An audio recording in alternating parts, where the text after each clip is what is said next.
Hello beer tubers and welcome to another beer review with me, Peter the Master of Hoppers, today joined by... Henrik the General Gøse. Yes, and we got a pretty special review because Rodenbach dropped something that I don't know how I missed, but Henrik was quick and got some bottles. They dropped Rodenbach Evolved. So it's Palm Breweries that own it, and I think Palm Breweries are owned now by Swinkels family brewers. So it's a fairly big brewery that owns these guys. But they made Evolved, which is a Rodenbach Grand Cru aged in barrels for 10 years. So this was aged in an oak photo for 10 years. And it's the iconic Flemish red ale that many of you guys know. And on the side, or Flanders red ale, we have the regular Rodenbach Grand Cru to compare. Just to see if there is a big difference. So both are 6%. So this is basically the same beer, just with extended aging. And they say themselves that it's got, deep and rich flavors. They say sour cherry, green apple, leather, oak, red fruits, whatever. Henrik and I, you want to say something? Yeah, there's also one called Duchesse. Duchesse de Bourgogne, yeah. But that's another brewery. Okay. But that's also one of the Rodenbach iconic ones. has another one too. They have Rodenbach, they have Grand Cru, they have Caractère Rouge. Caractère Rouge, that was yeah, they have Vintage, they have Alexander. Yeah. Okay, so they're all different. Yeah. Okay. So, yeah, they make a lot of different ones. I'm not sure how many are still in rotation, though. But very famous brewery, iconic. For example, back in the day, Henrik and I just went to heaven when we tried the vintage ale for the first time. I mean, the Rodenbach beer was the first sour beer that I ever tried and was really stoked about. And we did a review on the vintage. I think 12 years ago actually, and I think you should actually link the original review, and you can see me and Peter. I think I'm actually just turned 18 years old at that point, so that was and we looked completely different. We were blown away. Yeah, we were. I think we gave the vintage a 99 at that time. Yeah. So that was pretty crazy. But it was actually also my first sour beers. That was the Flemish Red / Udbruns. And my first was called Iktegems Grand Cru, I think, which they had in Ølkonsortiet. And then because of that beer, I found Rodenbach and Duchesse de Bourgogne and whatnot. But I think we should start with the regular version first. Yeah. And see how a Rodenbach is. It's been ages since we had one on the channel. And I think the last time we actually drank about it was at one of your beer dinner parties. Yeah. So and it's actually one of my favorite beers. Yeah. It is because it's easy accessible. It's not so expensive, and you can get it quite a bit of places, and it's just a great beer. Yeah, in my opinion. It is a great beer. It is one of those old money classics that's just great. So yeah, pours a nice red amber color, definitely red hues in the glass, but also a lot of rust orange. Yeah, and a beige looking head. Let's check out the aroma. It's exactly what I remember. Very vinous, corky, oaky, sherry, sour strawberries. Yeah. Cherries, green strawberry. Yeah. It's just balsamic vinegar. Balsamic vinegar. You can never go wrong with the Rodenbach. It's just, It smells really good. Lots of complexity. Lots of oak. Yeah, and I think what you forgot to say that it's like the original. This one is aged. I think it was 18 months. Yeah. Normally. So and this has been 10 years. 10 years. So they are aging them quite a bit. Yeah, and I think this bottle, I don't know how they do the expirations, but it says it expires in 2 years. So it smells good though. Yeah. Let's try it. Cheers. Good. Cheers.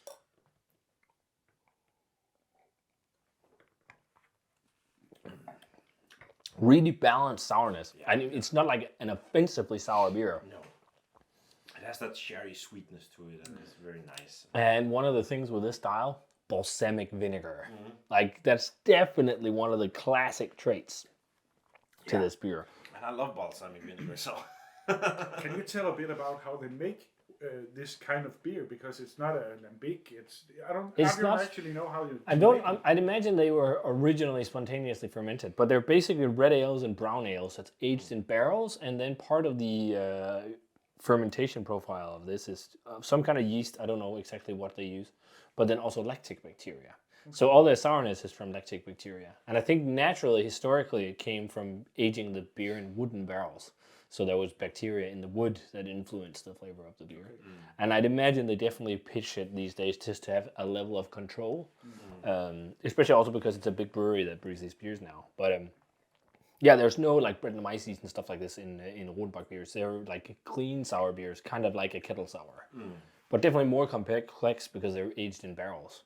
It is super complex. Yeah. There is a lot of things. It drinks a lot above its ABV. Like it's 6%. It drinks like a beer that's 10% plus. Like loads of red wine characteristics and the sherry and the balsamic. Like I'm getting green strawberry, also a bit of fresh strawberry. Definitely, there's like cherry. There's leather. There's tobacco. Like this. Warm spices. Yeah, there's definitely some warm spice to it. Maybe some black pepper or. That's what I really like about this beer is that there are so many things to like investigate in the beer when you're actually tasting it. There's loads going on. Yeah, there is. And it's bang for your buck. Yeah. Like I bought this at a steeper price point, I think, than normal, but 35 crowns for the regular one, and you can often find this around 20, I think, on sale places. Yeah. It's a bang for your buck kind of beer, especially if you like the sour stuff. And it hasn't changed, like. I don't know. It's how I remember, like, pretty much. How it always been. Maybe it just tastes like fresher or younger this year because it doesn't have that as deep a layer of oak and leather and tobacco as maybe some. I think the vintage ale has had more deep flavors than that. But it's really good. It's also a beer I think will really have more complexity as it warms. Yeah. Let's jump over to the special variety, the 10-year. So a lot of people I know who drank this are completely in love with it and think it's like one of the best Belgian sour beers in a long time that's not lambic. So let's see. So very similar color to it. Yeah, almost. I mean, almost the same. Yeah. Maybe a bit darker, and the head is tighter. It's not as bubbly.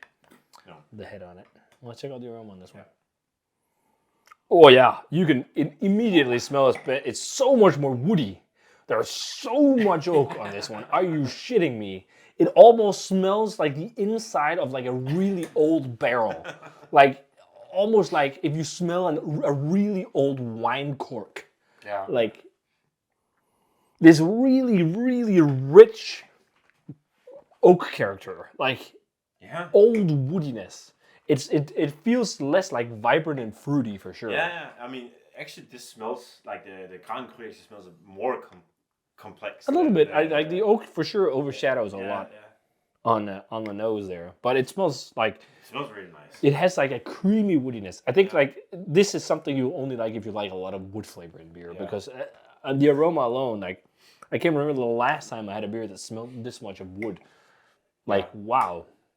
But actually in a good way. It doesn't smell like bad. It doesn't smell like it's going to be like licking the outside of a barrel. And I'm also getting some of the balsamic and sherry notes, but this has more accentuated like leather, tobacco, like the more deep flavors. Yeah.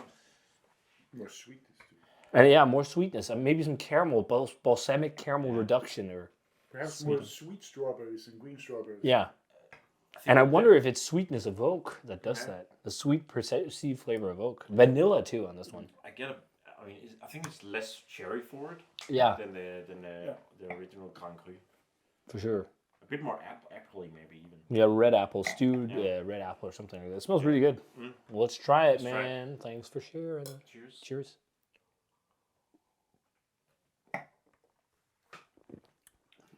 Wow. Okay. That's really good. Yeah.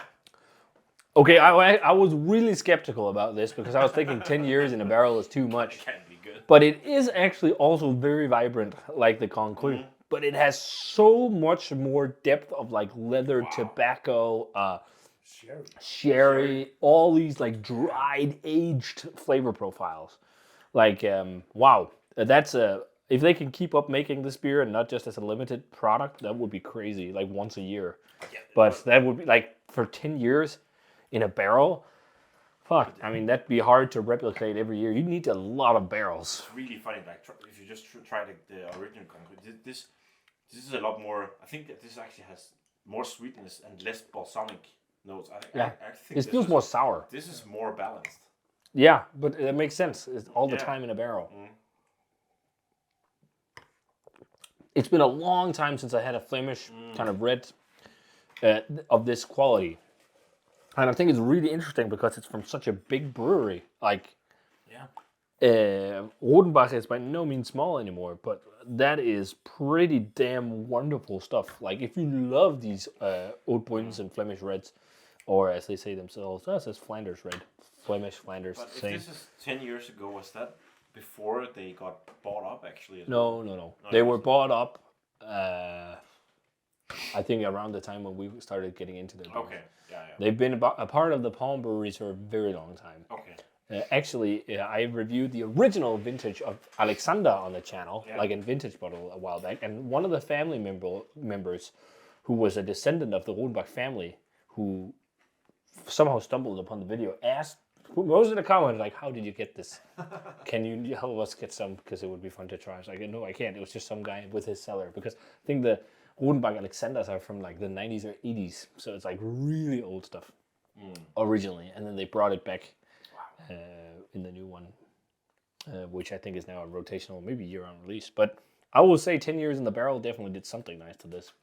Like lots of vanilla too, and like almost like a bit of a creme brulee type thing, almost like a creme brulee with like strawberries and cherries in it. But it's never too sweet, and the sourness is also not too much. It's really well balanced, Really but it nice. has more like desserty flavors and more It has more depth and sweetness. Or and layers. and layers. Yeah. Loads of layers. But I still also think the regular Grand Cru is a fucking brilliant glass of beer. It is. Like, if you love the Flemish reds and whatnot, like, if you just want to try the style, this is where you start. Yeah. And it's going to be one of the better examples you can find. Although, like, there's definitely also a lot of craft brewers trying to do this. We had the one from Tommy Chef, which was also quite nice. There was some bourbon barrels and whatnot, but that was more acidic, slightly it was. vinegary. These are not that vinegary. It's definitely, there's a little bit of the balsamic, but it's mostly like just a easygoing lactic sourness that's balanced by sweetness. But they might even pasteurize these beers and whatnot. I don't know how they do them these days. I mean, actually, I think I almost even enjoy this more than the Tommy Chef one. To be Or the regular yeah. Grand Cru. Yeah, I mean, we get well, no, this even more. Oh yeah, I like this more than Tommy Chef's attempt at the style. I agree. This is more tight, cohesive, more deep flavor, and then it doesn't have that screaming sharp acidity. No. Like this is something where it's easier to drink. Yeah. And again, this also really drinks above its pay grade. This is 6%. This drinks like a 10% plus beer, I think. Like we've sometimes had very strong sours. Like it drinks like some of those really strong high ABV sours. Like I will definitely call this world class. I don't think it's hard to say if I enjoy it as much as drinking the vintages back in the day, because my palate was very young and new to all these flavors. I don't think Like it's this- gonna be a 99. Like No, the it's not going to be a 99. But I think I'm going to go 96. Like Really? yes. Wow. Exactly the same. I think 96 for me. I think it's Nice. fucking dope. Yeah. I fucking love this. But I will say also fucking love Rodenbach Grand Cru, and I'm going to go 95 on that. Like, I think this is a world-class Flemish red, and I don't care if it's by a big brewer. If you want to drink Flemish red as it's supposed to be, you buy this. And it's still fucking wonderful. And I actually didn't expect to like it as much. Like, I was thinking, it's going to be a little bit, but it's Amazing with the barbecue chips. But that sweetness, it's just really good. I'm gonna try that afterwards Yeah. with the yeah. barbecue chips. So 95, slightly lower grade to maybe 94 to Rodenbach Grand Cru, something like that. And then, 94, 95 to Grand Cru. And then the evolved 10 years, definitely 96. I love the layers of the age that's provided. It's almost like drinking a hybrid between wine, Flemish red, and sherry or port wine, or maybe more sherry. There are some port wine notes in here, I'd say as well. I totally understand what you say about this is one of the best beers for you. Also, if you take price in, because Yeah.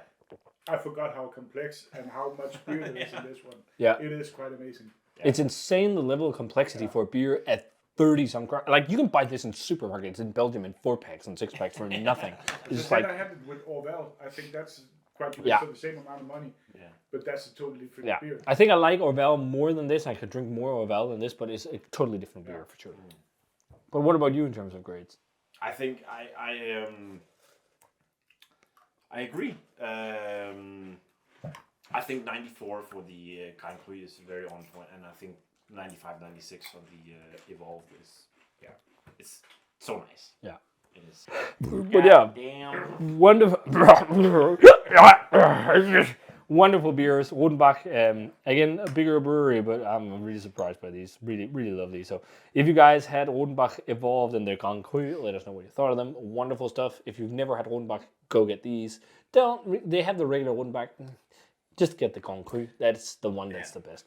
And then try this one. Maybe try Vintage. Maybe try Cocktail Rouge. Maybe try Alexander. But I think the must is this. And then the new one. For sure, go check out the old video. 12-year-old video of me and Peter reviewing Vintage. It's probably a bit cringy, but it's also really fun. Really fun, yeah. I think we reviewed every Vintage after that. Like, we just got it all the time. And then Cocktail Rouge. And I think Cocktail Rouge was also one of those, like, 9800 beers or something like that. But the original one. The first Vintage we had had always stood out in my mind as the best one we've ever had. And it's probably because it was kind of the first mind-blowing experience we had. The eye-opener for this style. Go watch it. It's a fun review. Yeah. So if you guys had either, let us know. As always, leave a comment, subscribe, check the Facebook fan page and Twitter. Give the video a thumbs up if you enjoyed it. Ring the bell for future notifications about videos. And we're going to say cheers in our favorite, which is the Evolved. Cheers. And see you guys in a beer review.